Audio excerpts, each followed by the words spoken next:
Ito nga pala yung isang ilog sa amin. Madami yan, tugtog-tugtog lang.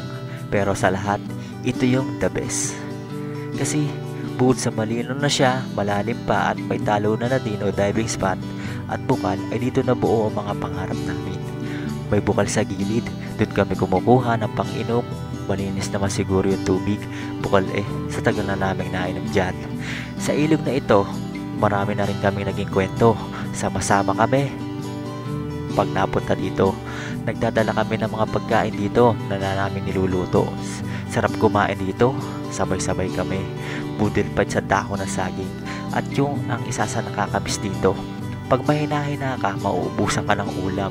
Yung tuypong ibubuhos lahat ng ulam sa gitna at yakatan ng dakot ng ulam at tago sa kamay. Tahimik dito, malayo sa maingay na bundok. Manghuni ng ibon, simoy ng hangin, mataas na puno, pampatanggal stress, ika nga.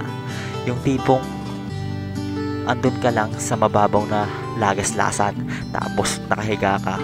Sarap nun, tapos asa malilom ka.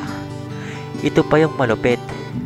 Asa lagaslasan kayo, tapos may lamesang bato, tumatagay kasabay ng tanawing tawanan at kulitan. Ay sarap. Ano ang kwentong ilog mo? Share mo naman.